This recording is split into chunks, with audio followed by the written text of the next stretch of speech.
3, 2, 1.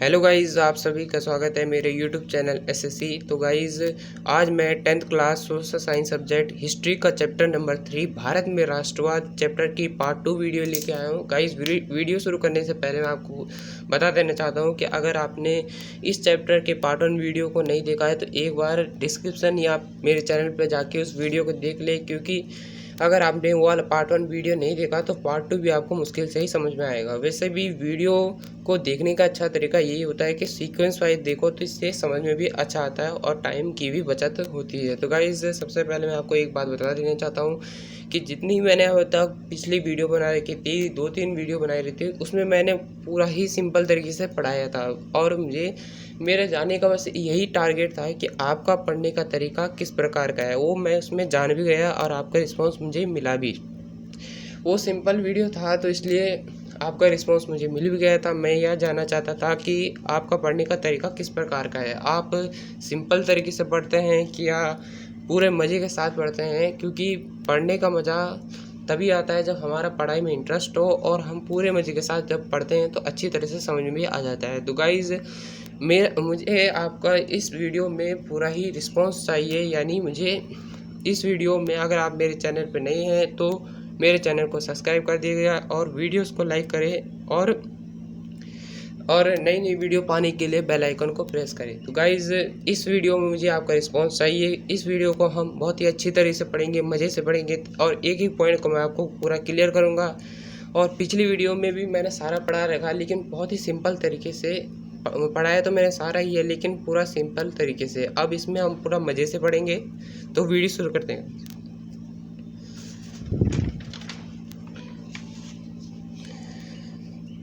जैसे कि गाइस, हमने जानते हैं कि हमने पार्ट 1 वीडियो में कुछ इंपॉर्टेंट पॉइंट्स के बारे में, इसी तरह के पॉइंट्स के बारे में बात की थी जो कि चैप्टर के अंदर के पॉइंट्स है। अब वीडियो में या चैप्टर में आगे बढ़ते हुए हमने कुछ और पॉइंट्स कुछ निकाले हैं चैप्टर में इंपॉर्टेंट्स। तो गाइस, हम पढ़ेंगे सबसे पहले आज आंदोलन के बारे में। तो सबसे पहला गाइस, हमारा जो आंदोलन है सविनय अवज्ञा आंदोलन। सविनय अवज्ञा आंदोलन नाम से ही पता चल रहा है। गाइस, अगर आप कोई भी टॉपिक पढ़ रहे हो तो सबसे पहले उस टॉपिक का अर्थ समझ लीजिएगा। सविनय अवज्ञा आंदोलन, एक होता है आज्ञा, तो जिसमें आगे मानी जाती है, और एक होता है अवज्ञा, जिसमें मतलब आज्ञा नहीं मानी जाती है। तो सविनय अवज्ञा आंदोलन क्या है? यह एक इस प्रकार का आंदोलन जिसमें मतलब किसी की भी आज्ञा नहीं मानी जाती है, यानी सरकार की आज्ञा नहीं मानी जाती है। तो गाइस, ये मोस्ट इम्पोर्टेंट है, महत्वपूर्ण है और 4 या 5 नंबर का क्वेश्चन ये पेपर में आता ही आता है, इम्पोर्टेंट है, याद रख ले। तो देखते हैं गाइस इसमें क्या है। अंग्रेजों की आज्ञा ना मानना। तो जैसे कि गाइस, हमने देखा है कि आंदोलन ही पूरा अवज्ञा पर आंदोलन मतलब बेस्ड है। तो इस आंदोलन के तहत मतलब सरकार की आज्ञा नहीं मानी जाती है। तो उसमें हम जानते हैं कि पहले जो है हमारे इंडिया पर जो है अंग्रेजों का शासन था, तो अंग्रेजी सरकार तक थी। तो महात्मा गांधी ने यह आंदोलन चलाए थे, तो सरकार के विरुद्ध चलाए थे। तो आंदोलन के तहत मतलब सरकार अंग्रेजों की आज्ञा को नहीं माना जाता है। नमक कानून तोड़ना, तो सरकार ने मतलब यह ऑर्डर जारी कर रखा था तब कि हम नमक पर कानून लगा रहे हैं, अलग अलग तरह के कानून लगा रखे हैं, तो हमें उनका आज्ञा नहीं मानना है, इसलिए हम नमक कर को भी तोड़ देंगे। विदेशी वस्तुओं का बहिष्कार, यानी विदेश से आने वाली वस्तुएं हैं उनका इस्तेमाल करना बंद कर देना, क्योंकि सरकार हमें बार बार रिकमेंड करती है कि मतलब आप विदेशी चीज़ों को खरीदें, ज़्यादा से ज़्यादा मतलब उनकी सेल करें, उन्हें खरीदें। तो हमें उनकी तो आज्ञा नहीं माननी है, इसलिए हम उनकी चीज़ों को भी इस्तेमाल नहीं करेंगे। किसानों ने लगान चुकाने से इनकार किया, यानी किसानों ने भी मतलब जैसे पहले सरकार होती थी वो कहती थी कि मतलब तुम्हें अगर इस ज़मीन पर फसल करना है तो पहले हमें लगान देना पड़ेगा, हर महीने लगान देना होगा। तो हमें किसान भी इस आंदोलन में जुड़ गए थे और उन्होंने भी लगान चुकाने से इनकार कर दिया, यानी सरकार के नियम आदेशों का पालन नहीं किया और उनकी आज्ञा नहीं मानी। तो गाइस, इस प्रकार था हमारे यहाँ सविनय अवज्ञा आंदोलन। आगे बढ़ते हैं। असहयोग आंदोलन। असहयोग आंदोलन के बारे में देखते हैं, नाम से ही पता चल रहा है। एक होता है सहयोग यानी साथ देना, और एक होता है असहयोग जिसमें मतलब साथ नहीं दिया जाता है। तो यह आंदोलन उसी पर आधारित है कि जब सरकार का हम मतलब सहयोग नहीं करते हैं तो वो कहलाता है हमारा असहयोग आंदोलन। तो अब बढ़ते हैं इसमें। अंग्रेजी सरकार का सहयोग नहीं करना, यानी आंदोलन का मतलब यही है कि जो सरकार है उसकी मतलब उसका सहयोग मत करना है, किसी भी तरीके से उसकी मदद नहीं करनी है। बच्चों का स्कूल छोड़ना, बच्चों ने भी मतलब जो है स्कूल छोड़ दिए, वकीलों ने भी मुकदमा लड़ने से बंद कर लिया। एक तरह से मतलब सरकार को जो मतलब जनता के द्वारा हर प्रकार का सहयोग मिलता था, उस सहयोग को मतलब उन्होंने हटा दिया, यानी वो किसी प्रकार का सहयोग नहीं कर रही अब जनता। तो इस प्रकार से था यह आंदोलन, असहयोग आंदोलन, यानी देश की सरकार का सहयोग ना कहलाना ही हमारा असहयोग आंदोलन कहलाता है। तो गाइज ये दोनों आंदोलन मैंने यहाँ पे लिखे थे, इम्पोर्टेंट है। आगे बढ़ते हैं। तीसरा जो पॉइंट है गाइज हमारा लखनऊ समझौता। लखनऊ समझौता है क्या, ये इसके बारे में देखते हैं। हिंदू मुस्लिम एकता के लिए महत्वपूर्ण है। हिंदू मुस्लिम एकता हमें बताया दोनों अलग अलग धर्म है और इनकी एकता बनाए रखने के लिए बहुत ज़्यादा इम्पोर्टेंट रखा गया था। इसमें नरम दल और गरम दल के संबंधों में सुधार, यानी कांग्रेस पार्टी को दो भागों में बांटा गया था, ये हमें बताया है। और जिसमें कि एक नरम दल होता है और दूसरा क्या होता है, गरम दल होता है। कांग्रेस पार्टी का विभाजन हुआ था तो इन दोनों पार्ट्स में हुआ था, तो जो इन दोनों बीच में संबंध थे उसमें सुधार आ गया इस लखनऊ समझौता के तहत। भारतीय समाज और अंग्रेजों के मध्य रिश्ते बेहतर हुए, यानी इस लखनऊ समझौता के तहत जो भारतीय जो समाज था और अंग्रेज थे, उन दोनों के बीच में मतलब रिश्ते जो है बेहतर हुए इस लखनऊ समझौता के तहत। तो लखनऊ समझौता भी बहुत ज़्यादा इंपॉर्टेंट है, याद रख लें। आगे बढ़ते हैं। हमारा फोर्थ पॉइंट है गांधी इरविन समझौता। गांधी इरविन समझौता, इसके बारे में देखते हैं क्या था। तो पहला पॉइंट है 5 मई 1931, यानी गांधी इरविन समझौता कब हुआ था, 5 मई 1931 ईस्वी में, 1931 ईस्वी में हुआ था को गांधी इरविन समझौता। दूसरा है नव कर लगाए गए कर हटाए जाए, यानी इस जो गांधी इरविन समझौता के तहत मतलब ये समझौता हुआ था। तो एक समझौता हुआ था, गांधी जी ने मतलब प्रस्ताव रखा था कि आपको मतलब इस समझौता के तहत नमक पर लगाए गए कानून और करों को हटाना पड़ेगा। तो उन्होंने इसे मतलब जो है उसमें प्रस्ताव रखा था और कहा था महात्मा गांधी जी ने कि पुलिस द्वारा किए गए अत्याचार की जांच की जाए, यानी जो पुलिसों ने मतलब जो है हिंसा का रूप ले लिया था और जगह जगह पर लोगों को मार रहे थे। तो इस तरह से मतलब जो है गांधी जी ने कहा कि मतलब आपको जो पुलिस के द्वारा किए गए जनता पर अत्याचार है उनकी जांच करनी पड़ेगी।